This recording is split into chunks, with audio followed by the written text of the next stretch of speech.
زمین و آسمان ایک ہو جائے اور اللہ تعالیٰ اگر نہ دشواریوں سے پریشانیوں سے نجات نہ دینا چاہے، کوئی ذات مشکلوں سے نجات دے سکتی نہیں ہے، اور اللہ تعالیٰ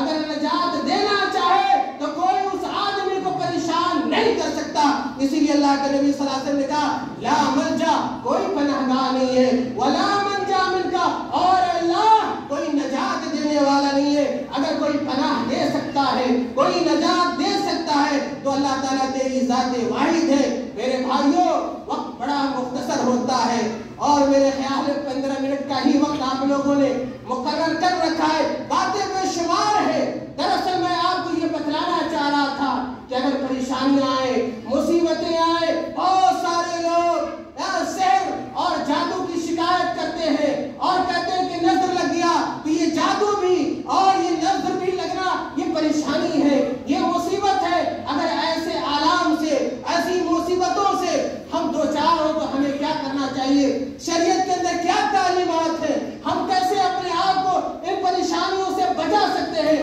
محفوظ رکھ سکتے ہیں، جادو سے بچ سکتے ہیں اور نظر سے اپنے آپ کو بچا سکتے ہیں؟ اہل علم نے اس کے 10 اسباب بیان کیے ہیں۔ تفصیل سے میں ان چیزوں کو اس مختصر وقت میں بیان نہیں کر سکتا، لیکن سب سے بڑا ہتھیار یاد رکھیے کہ اگر ایسے آفات سے، ایسی مصیبتوں سے اگر آپ دو چار ہیں تو میں نے کہا کہ مصیبت کو ٹالنے والا صرف اللہ رب العالمین ہے، اور اللہ تعالیٰ نے قرآن کریم میں اس حقیقت کو بیان بھی کیا ہے کہ وَمَن يَتَّقِ اللَّهَ يَجْعَل لَّهُ مَخْرَجًا، اور اسی طرح اللہ تعالیٰ نے کہا وَمَن يَتَوَكَّلْ عَلَى اللَّهِ فَهُوَ حَسْبُهُ وَمَن يَتَوَكَّلْ عَلَى اللَّهِ فَهُوَ حَسْبُهُ، کہ جو شخص اللہ پر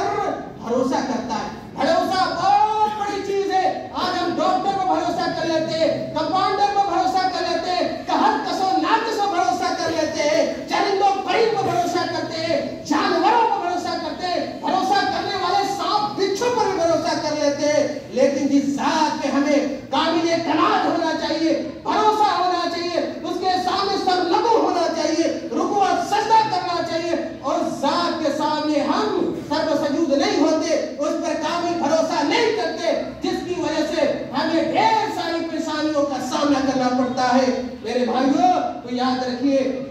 اللہ رب العالمین پر بھروسہ کیجئے، اس پر اعتماد کیجئے، اس کے سامنے روئیے، اس کے سامنے گڑگڑائیے، اس کے سامنے آنسو بہائیے، اس سے مانگیے، وہی دینے والا ہے، وہی دیتا ہے، وہی لیتا ہے، اور اس کے علاوہ کوئی ذات اس بات نہ دینے پر قادر ہے اور نہ لینے پر قادر ہے۔ اللہ تعالیٰ نے کہا وَمَن يَتَوَكَّلْ عَلَى اللَّهِ فَهُوَ حَسْبُهُ، کہ جو اللہ پر بھروسہ کرتا ہے اللہ اس کے لیے کافی ہو جاتا ہے۔ مختصر طور پہ 2 سے 3 منٹ میں 2-4 باتیں میں بیان کر دوں۔ اگر جادو کا خطرہ آپ کے اوپر ہے، جادو محسوس کرتے ہیں، جادو حرام ہے، آپ کو معلوم ہونا چاہیے کبائر ہے، کبیرہ گناہ ہے، اور اللہ کے نبی صلی اللہ علیہ وسلم نے کہا جو چیزیں آدمی کو ہلاک کر دیتی ہیں اس دنیا کے اندر، ان چیزوں اور آخرت کے اندر ان چیزوں میں سے ایک جادو بھی ہے،